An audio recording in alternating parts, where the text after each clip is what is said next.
we need to get through a little bit more terminology. So today we're going to do everything angles. We're going to talk about, those are the last two lessons, are stuff about angles. Today we're just beginning out with what is an angle. There's an angle. But it's got key parts to it that we need to know how to name and how to reference. So the first big thing I want to talk about is what comprises an angle. So it says an angle is formed by two. What is this shape if it starts and goes in one direction forever? Is that a line if it just goes in one direction? It's a ray. So don't tell me an angle is made up of two lines. An angle is made from two rays. Two rays with a common endpoint.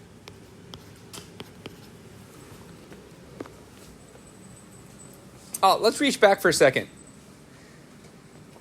Opposite rays start from a common endpoint, right? Why is this not an opposite ray? What's the second rule for an opposite ray? One is it has to be an endpoint. What's the second rule of an opposite ray? Look it up if you're not sure. What's the second rule for an opposite ray? I'm emphasizing the word opposite. Yeah. It has to be the same line. Is this the same line? No, there's two different lines. An opposite ray would have to go in the completely opposite direction. So this is not an opposite ray because it doesn't go in the opposite direction. But it does share an endpoint. The common endpoint is actually called the vertex. Just like points and planes, these are words that you're going to use for the rest of the year. You have to know what a vertex is. So right now I could point to B right here and say that's a vertex. If I say look at the vertex of the angle, you're going to look at B with me. The rays are called sides. So we have kind of a side here. We have a side here.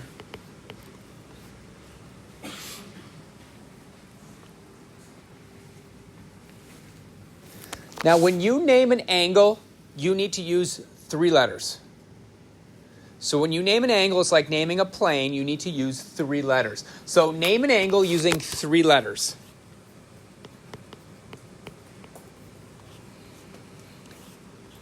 I'm going to underline this part. The middle letter must always represent the vertex. So when you name an angle, the middle letter must always be the vertex. So we see three letters right there. We see A, B, and C on that angle. So if I asked you to name that angle, now this isn't a plane, so it must have some kind of symbol that works with it. So if I was naming this, I would call it angle. So I'm going to name it right here.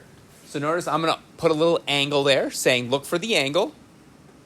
And I'm going to use the three letters making sure B is in the center. So the two ways to name this are angle A, B, C.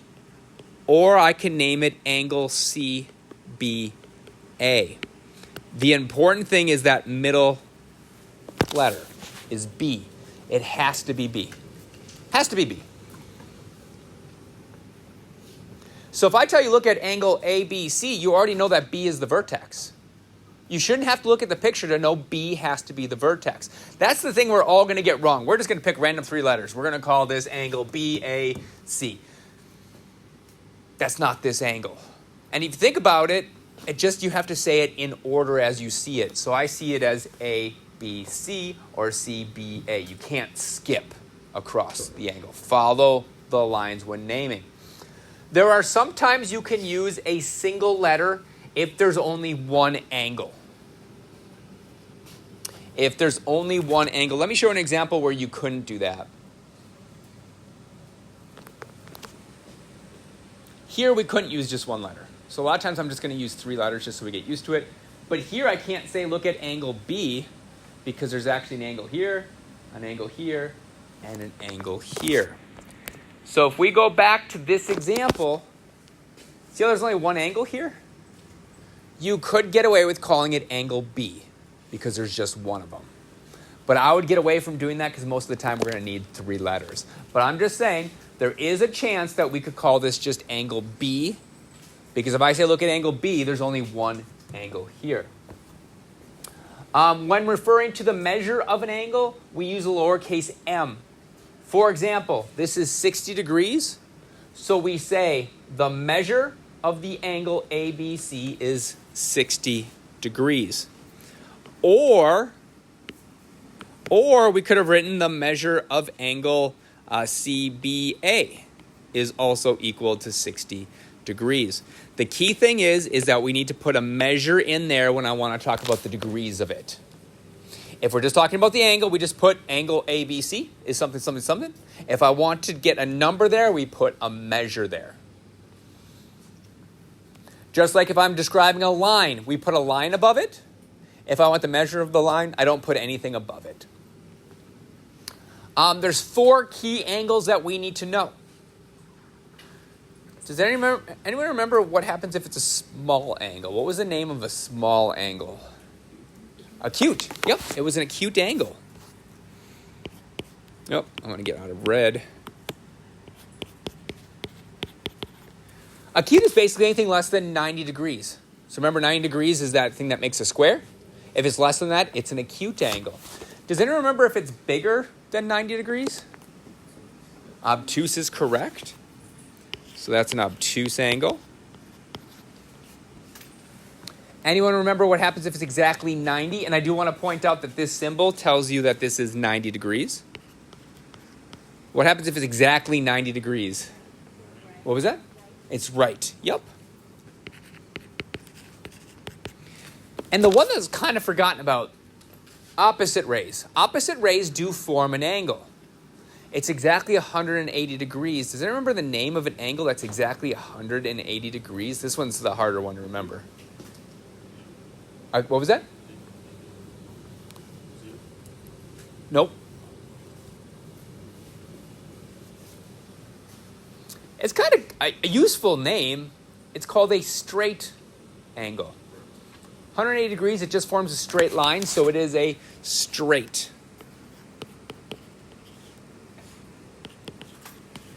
angle. And I will note, anytime you see something that looks like a straight line, it's going to be 180 degrees. It's going to be important that you realize that a straight line makes 180 degrees.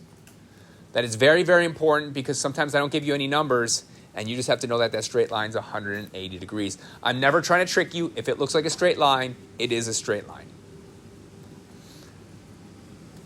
All right, example 1. Example 1 says name the vertex of an angle. Now remember, your vertex is your center letter. It's where the 2 rays come in. It's a point, so if I ask for the vertex of the angle, we can either put point K, or we can actually just put the letter K if you want to.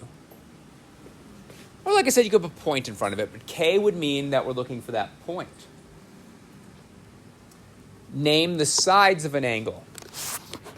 Now here's where a ton of us are going to get it wrong on like a test or a quiz. Your sides are rays, not lines. So if I'm going to name the sides of an angle, I better use ray terminology. So I have 2 rays that make this up. Now in order, we're going to have KL, but we need to say that this is a ray, so we're going to put a ray above it. Now make sure I'm correct. So I have, starting at K, okay, that's a point, and L points towards my arrow, so this is going to be ray KL. My other ray must also start at K and go to J. So I'm going to name that ray KJ, making sure the line starts over K and the the arrow goes over J. This is the only way to get these correct. Arrows can't go the other way unless you flip the letters, but typically we go this direction. So our sides are always rays. There are 3 ways to name this particular one.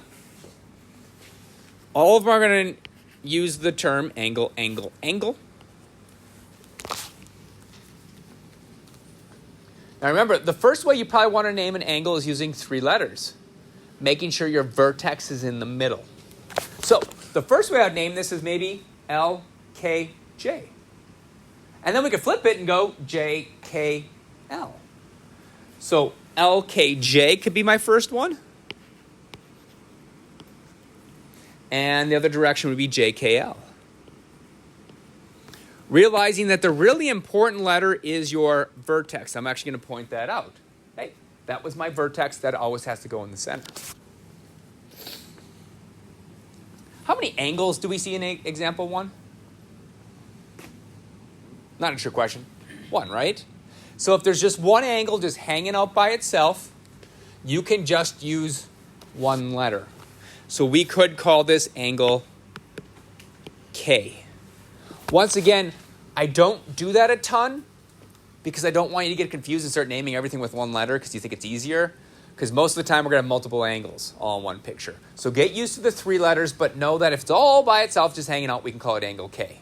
Note I had to use the vertex. You can't call it angle L, you can't call it angle J. You have to call it by its vertex.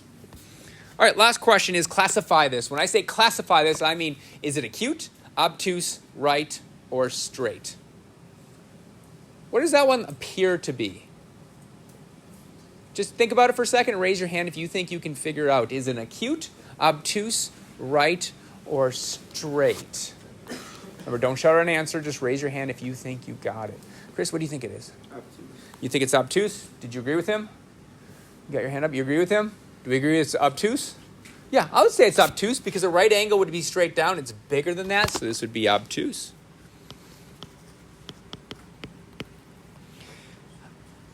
Take a second, and you're going to do example 2.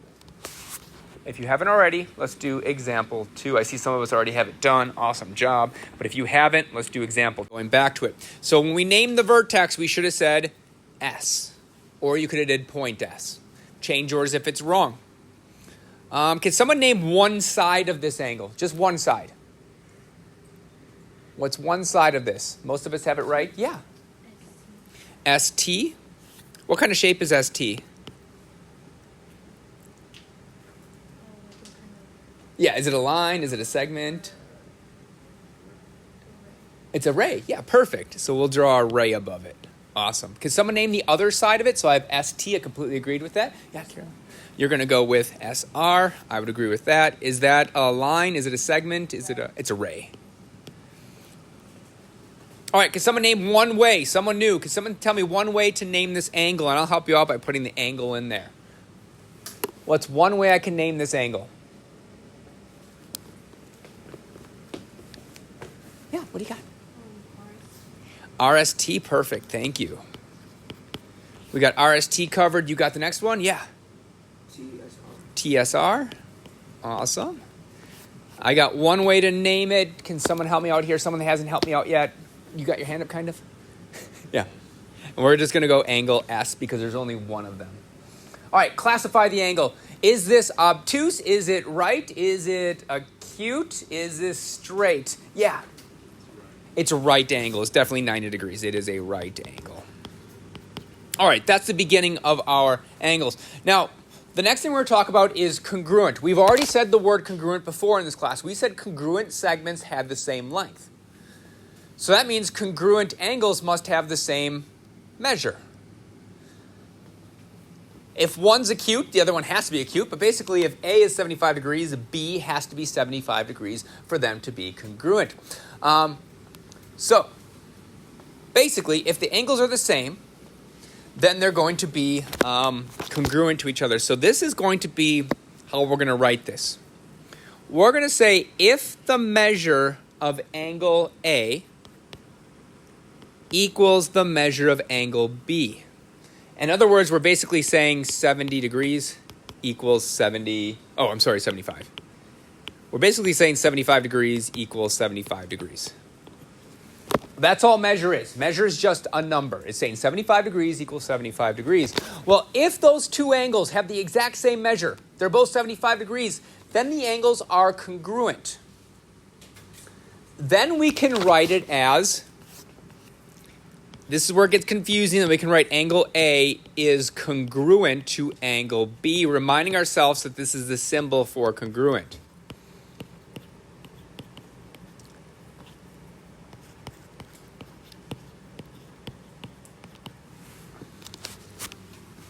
So if we're talking about the angles themselves, we have to use the congruent symbol.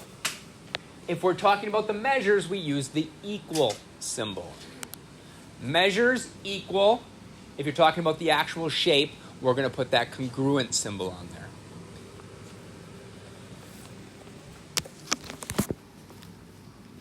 Now, when I had two segments that were congruent in a picture, what did I use to show that those two things are congruent in the picture?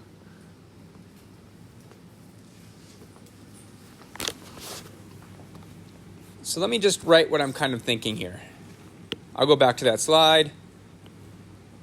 I want to tell a person that those two things are congruent. What do I put on those to show that that they are in fact congruent? Yeah.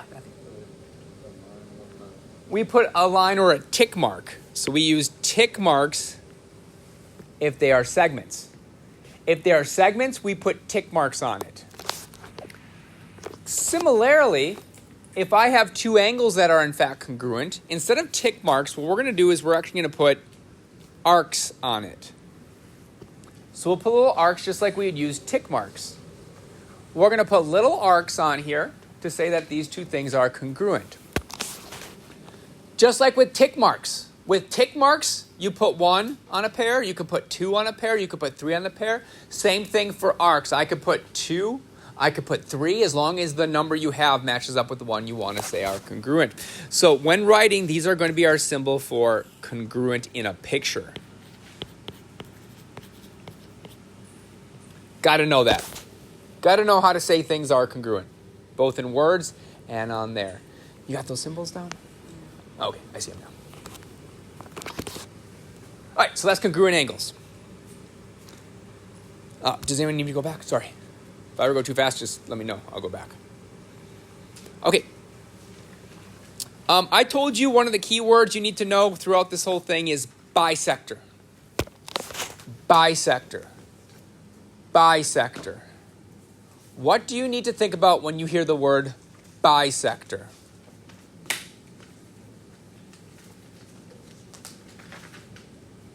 I said we needed to know this.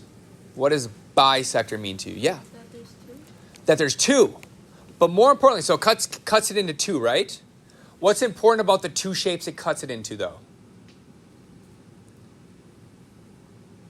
If you bisect something, it cuts it into two, but what's important about the two items that it cut? They have to be equal. Thank you. Bisector means cut in half. So if I have a segment bisector, it cuts the segment in half. If I have an angle bisector, like you said, it cuts it into two, but it's going to cut it exactly in half. So an angle bisector cuts an angle in half. That is our goal here. So we have an angle bisector is going to be a ray. It could also be a line, but we only picture the ray portion of that line that's cutting it. That divides an angle into two. And it's going to be two congruent angles. It's going to cut it into two congruent angles.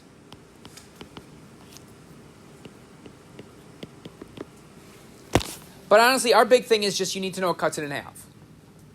When you see the word bisector, you're going to think, oh, cuts in half. So it is a ray that divides an angle into two congruent angles. In the diagram to the right, something is an angle bisector. So I said our angle bisector is going to be a ray. So it'll be a ray BD. Is an angle bisector. Therefore, do you see how this looks like one big arc? It really isn't. It's just the technology of it. What's really happening is they're doing, let me do it in red, what they're actually trying to show you. They're trying to show you that these two things are in fact congruent. So when I do it by hand, I usually stagger them, saying that these two things are congruent. It's like putting two tick marks on a line.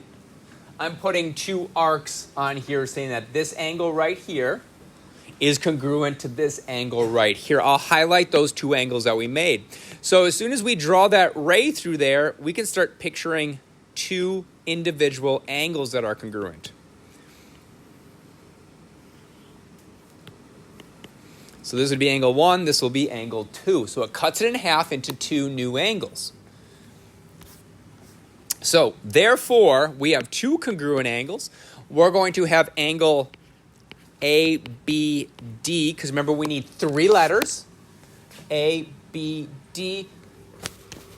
Can we all look up here real quick? I called this A, B, D, right?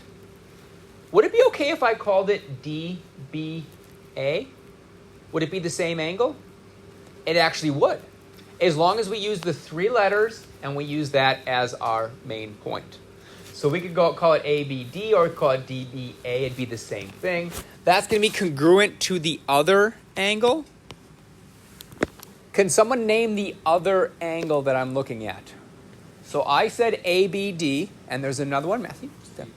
CBD. I agree with CBD because that would be that purple one. Can someone give me another name for CBD? I'm looking at angle CBD. Can you give me another name for that? Yeah. DBC. Perfect. Could I call that, now look at that purple one with me. Could I call that one DCB? No, because it's not the vertex. The vertex has to be in the middle. Don't forget that. Someone in his class will forget it, but hopefully not. Perpendicular lines. We already talked about perpendicular lines, right? Perpendicular lines are just lines that make a 90-degree angle. We're just covering it one more time because that has to do with angles. It's creating 4 angles. Now we can talk about those angles. So a perpendicular line, all you need to think when you see perpendicular is just 9 degrees. I know I'm going to give a big math definition kind of thing, but you just have to think perpendicular means 90 degrees. All right, so we have... did I skip something up here? No. Okay. So we have 2 lines that intersect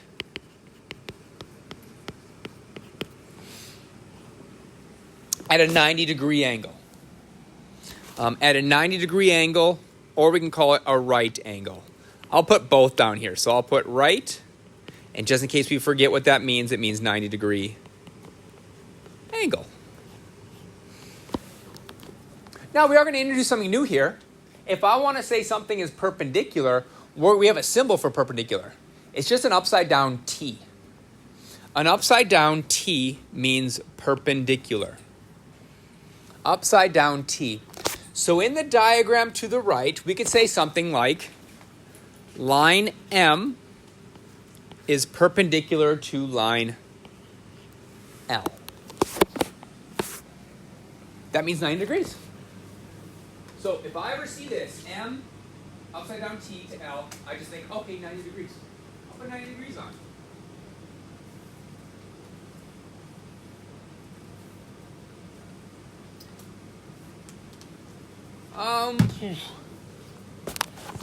Someone help me out here. What does bisector mean? What does bisector mean? Yeah. What do you got? Cuts it in half. We had a great explanation that cuts it into 2, and those 2 have to be the exact same thing. So if I have a perpendicular bisector, perpendicular means 90 degrees. So this is what I'm thinking about. So if I didn't know this term, I'd go, okay, perpendicular means 90 degrees. Bisector means cut in half. So that must mean something that intersects at 90 degrees that also cuts it in half. That's all it is. So we have a line segment or ray perpendicular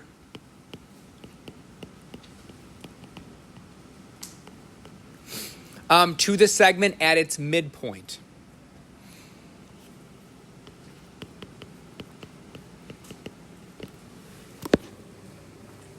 So in this example here, how do I know for a fact this line cuts this one in half? What marks are on this segment that tell you that this is a midpoint?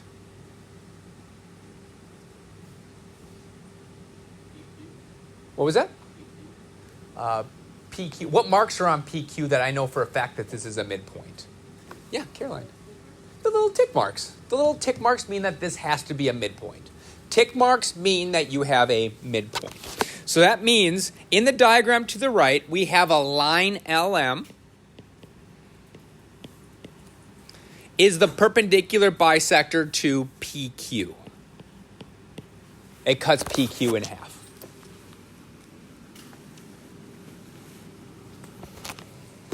All right, let's look at example 3. Example 3 says write another name for angle CBD. So if I'm going to find CBD, that's not CBD, that's CBD. So when you're looking at, do you see a whole bunch of angles here? What you need to do is, as soon as I list letters, so if I say CBD, you need to, in your head, locate those 3 letters in order. CBD must be this red angle. So rather than calling it CBD, note there's a bunch of angles, so I can't call it angle B because there's a whole bunch of them.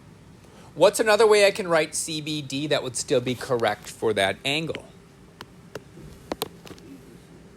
DBC is correct.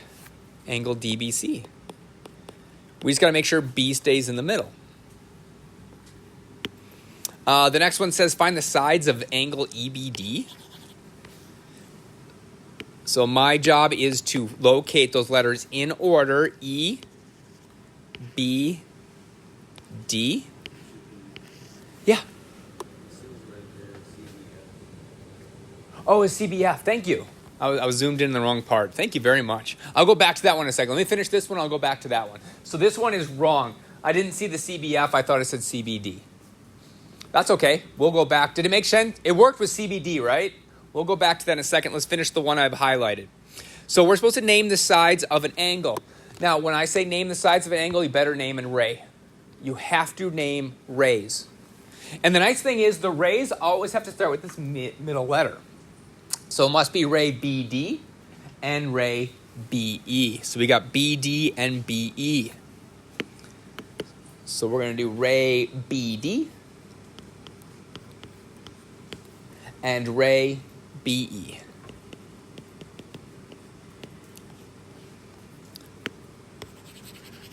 Let's go back to that first one because I messed it up. It was supposed to be CBF. Can I get it right this time? CBF would be this one.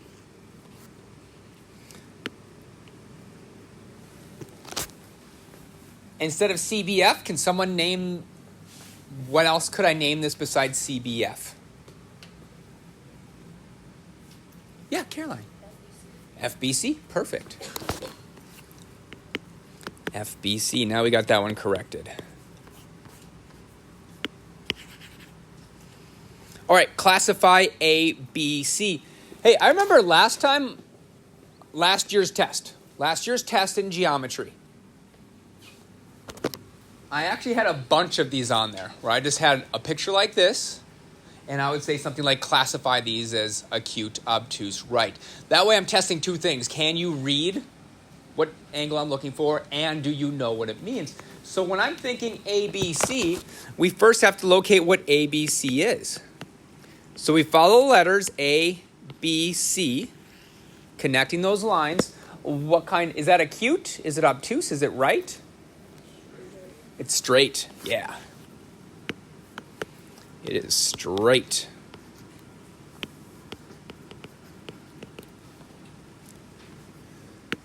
And then I love these next problems.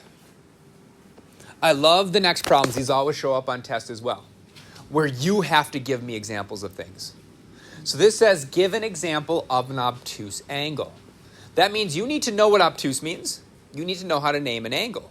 And you need to locate how to come up with, in the picture, you need to locate that angle. So I'd like us all to take a second and think of an example of an obtuse angle. You got it already? All right, what do you got? Say that one more time. ED.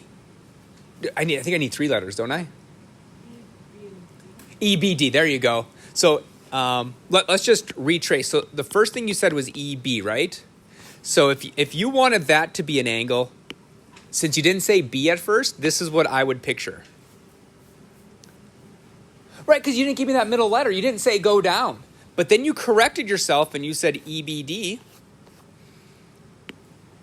And let's put an angle right here. And now I have to follow what you said. You go from E to B to D, and I would agree that's an obtuse angle. You see why it's key that you have to have those 3 letters? Otherwise, you're going to draw that straight line. Now it says name two congruent angles. Now here's the cool thing, a lot of these. I'll give you an easy one, but there's also lots of pairs. So the first thing I'm going to notice is, you see these tick marks on here? These two must be congruent. In fact, we're going to learn that these are actually called vertical angles. Remember vertical angles over there? Well, we had those on the board for a long time. These are actually vertical angles, angles that are across from each other. But we'll learn that in a second.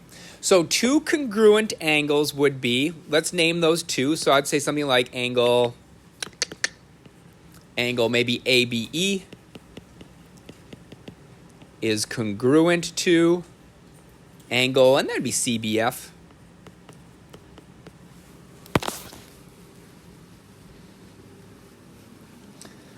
But here's ones that are hidden all the time. What's this symbol mean if I draw a little box at the angle? What's that little box mean right here? Right, 90 degrees, right? Remember how a straight line's 180 degrees? So if this is 90 degrees, the one above it is also 90 degrees. So as soon as I put one of them on, there's actually two of them. So you could have also said ABD is congruent to DBC, because both of those are in fact congruent as well. All right, now we have a perpendicular bisector, probably the toughest one to name. So name a perpendicular bisector. You can actually just say ray BD. It doesn't say what it bisects, but if we look at BD, it cuts segment AC in half because of those tick marks. Tick marks are important because that means midpoint, which means bisector. Tick marks are important because it means midpoint, which means bisector.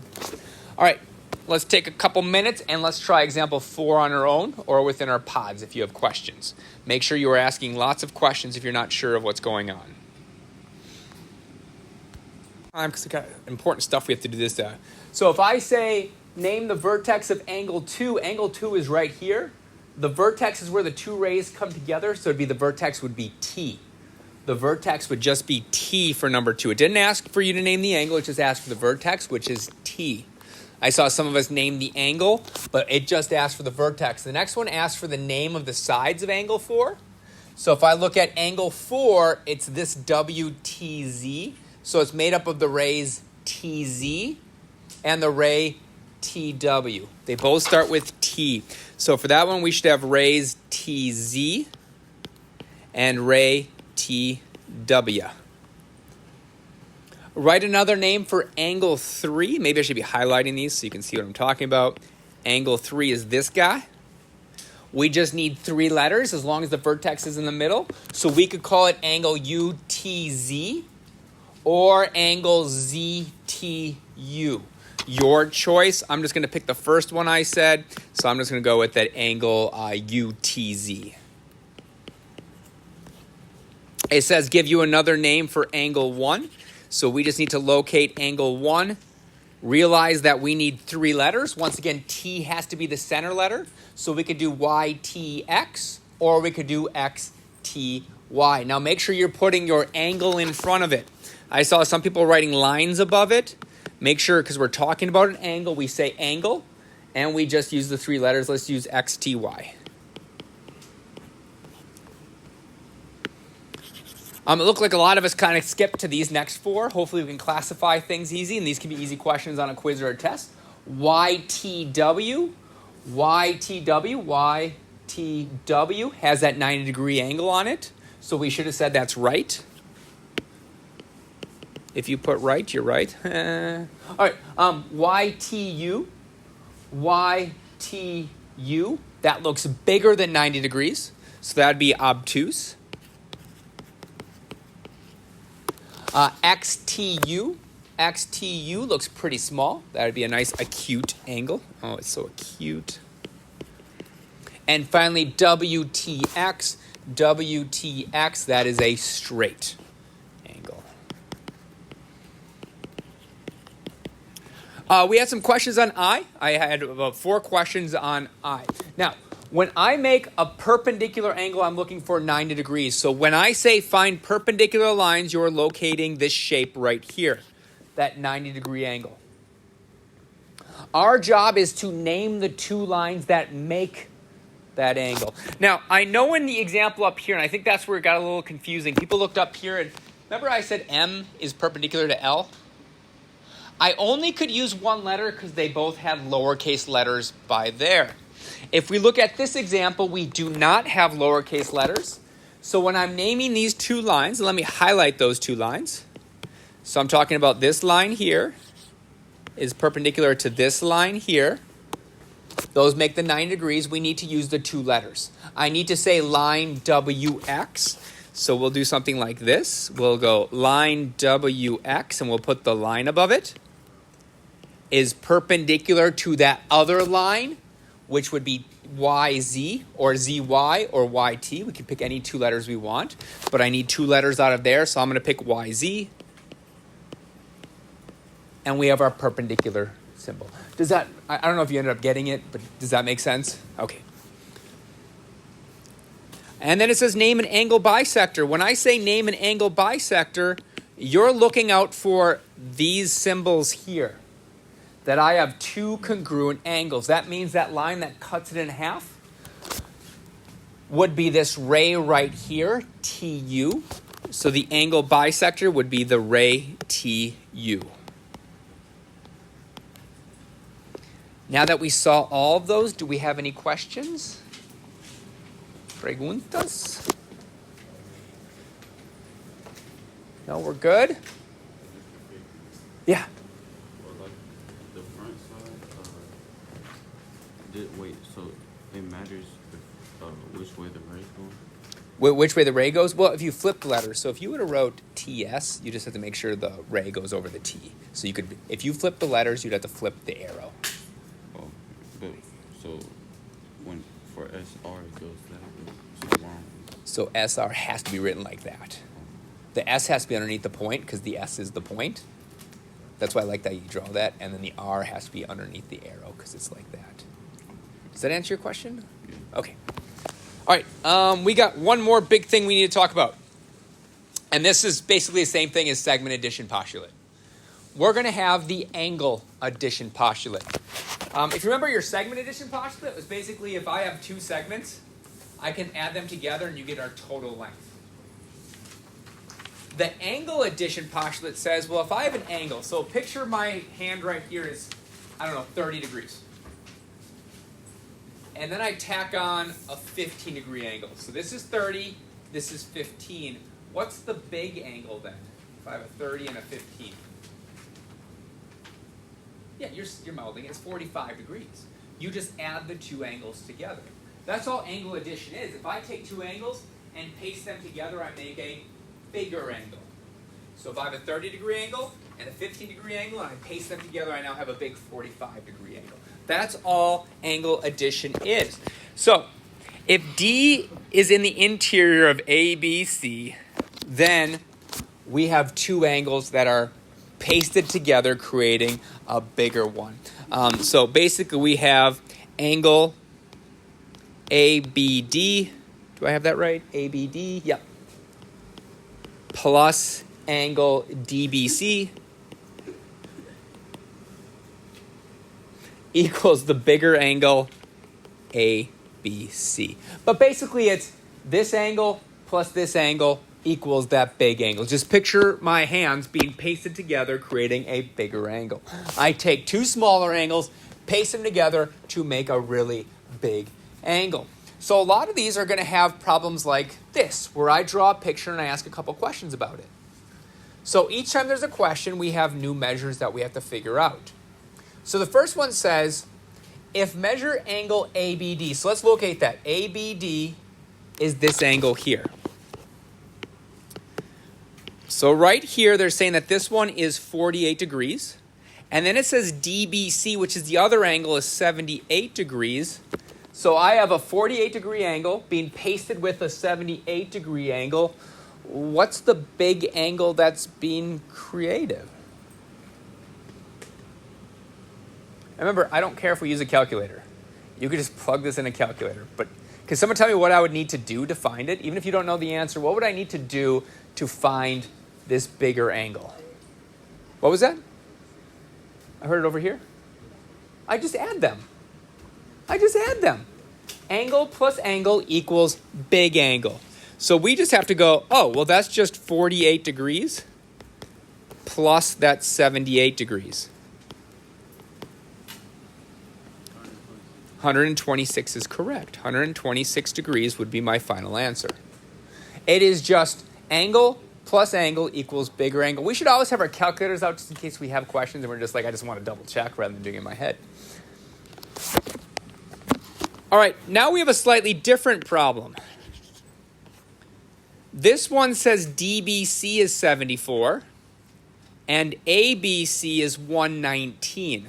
So pay attention to what that means. They're telling you that this angle right here, DBC is 74,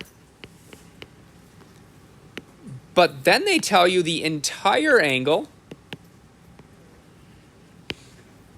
is 119.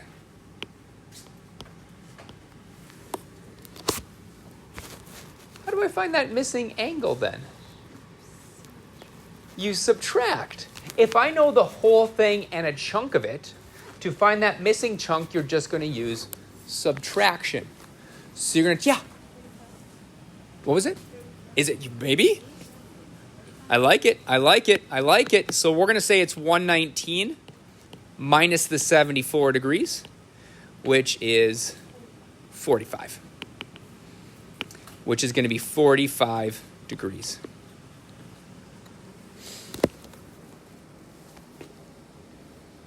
These are the only two problems that appear from these. Either you add them together or you subtract the small one from the big one. If you get the total, we need to use subtraction. If we get the two parts, we need to use addition. I want to preface that. Do both those problems make sense right now? Kind of, at the very least. So if I give you the two angles, the two small angles, you add them. If I give you the big one, we have to use subtraction. I'm going to bring algebra in it, but remember, this is the key to it. Either we add them or we subtract if we know the whole thing. So my first example is, if angle PQR equals 141, find each measure. Now pay attention here. See how I give you both of these? If I add both of these together, it would equal the total, right? If I said this angle plus this angle equals our total angle, does that make sense? Well, they gave me the total angle. So they said, you know what? If I added both these together, they'd have to equal 141 degrees. But remember, it's just angle addition. It is angle plus angle equals total. So for those of us that might be a little weak on our algebra, if this is a 3-point question, this is worth 2 out of the 3 points. What I write now is worth 2 out of 3 points, even though we didn't do all of this stuff. All we need to do is realize that it's angle plus angle equals bigger angle. So in this case, it's going to be 10x minus 1. That's one angle. Plus the other angle is 13x plus 4. And that's going to equal our total, which is 141. All you needed to know was it's angle plus angle equals total. That's it. That's all you needed for this one. As scary as this problem might look, that's all you needed for most of the points. Now, if you try to solve it, you do something valuable, we'll start getting more points. The further we go, the more points we're going to get. But we already know we have most of the points. We're not going to freak out. We're just going to get most of the points if our algebra skills aren't the greatest. But now let's keep going. Let's go, okay, I need x's alone, which means I need to combine like terms first. I'm going to notice we have a 10x and a 13x. Well, 10x plus 13x is going to give me 23x. And I also have this -1 and a +4 on this side. That's going to give me +3 equals 141. Sorry. Now, to get a +3 to the other side, I'm going to subtract 3 from both sides. That's going to give me 23x equals 138. Now, here's where I definitely take a calculator out just to make sure. Does 23 go into 138 evenly? And that's where I take a calculator. I just do 138 divided by 23.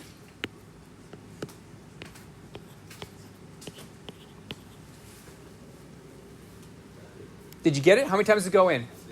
6 times evenly? Awesome. That's always nice to hear when it goes in evenly, right? It makes you feel like you did it right. So we have x equals 6. That is not our finished answer because we do need to find PQS and SQR. So that means my PQS is 13x plus 4. So we have a little bit more work to do.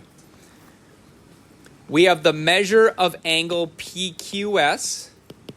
That equals 13x plus 4. We're just going to take that x value and plug it in.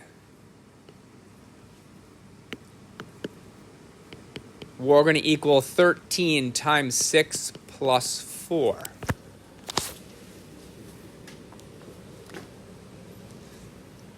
Can someone plug that in your calculator and help me out with that? I have 13 times 6 first, and then we just need to add 4 to it. What did you end up getting out? 82? Can someone second 82 after plugging it in? I was like getting 2 answers.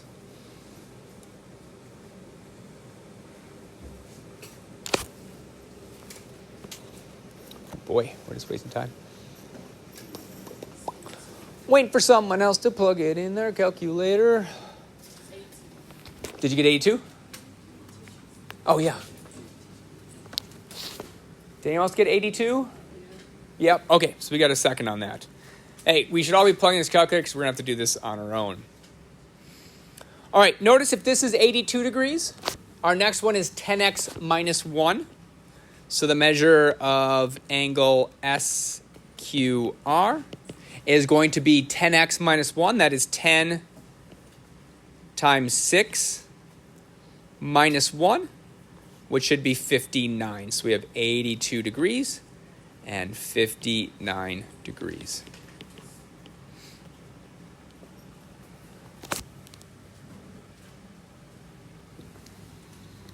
I'm just going to start number 4. Oh, God. Hey, Mr. Pabian? Yep. Okay. Okay, sounds good. All right. Emmanuel, you're getting picked up at the front. Okay. All right, so I'm just going to start number 4. Because we don't have a ton of time. So we need to mark what everything says. So it says DEF equals 7x plus 4. So we locate DEF. Notice that DEF is the entire angle. So the entire angle here is the 7x plus 4. Then it says DEG. So we locate DEG as a 5x plus 1. And then finally they say GEF is 23. Now remember, for these, it's always small angle plus small angle equals the total angle. So I'm just looking at, okay, angle plus angle equals big angle. All right, small angle plus small angle equals big angle. If you can say that, you can write this equation. Small angle, 23 degrees. So I'm going to write 23 degrees. Plus other small angle, 5x plus 1. Equals our total angle, which is 7x plus 4. I'm not going to continue this because I do want to go over your homework really quick because your homework's a little long right now. I realize that while teaching it, it feels like I'm going too long. I didn't give you enough time to work on it. So let's cut off some of the problems, okay? Is that okay with you? I do have the answers, so if you just want extra practice, you can do as many as you want. But let's just talk about which ones we should probably cut off. All right, so let's look at our homework real quick. So I definitely think we should do number 1. all of it. We're going to do that because that's pretty easy. That's kind of what we did. Hey, let's skip 4 and 5. Let's skip 4 and 5. You don't have to do 4 and 5. I have it on the answer key. If you want to do it, you can. So we're skipping 4 and 5. We're going to skip 7 and 8. So we're skipping 7 and 8. So right now we are skipping 4, 5, 7, 8.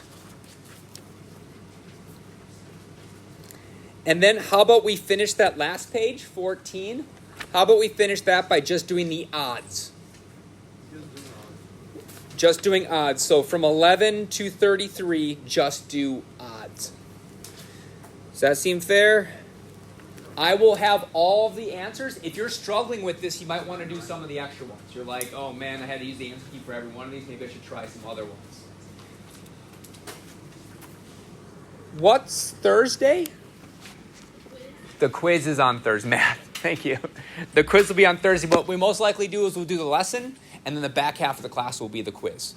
I'll try to give you as much time as possible, especially if you have extended time. Hopefully you can just do it in class. If you have extended time, please talk to me if you want to take the quiz somewhere else. So if you have extended time and you'd like to take it in the Resource Center, please make sure you talk to me about it so I can have it there that day so you can take it.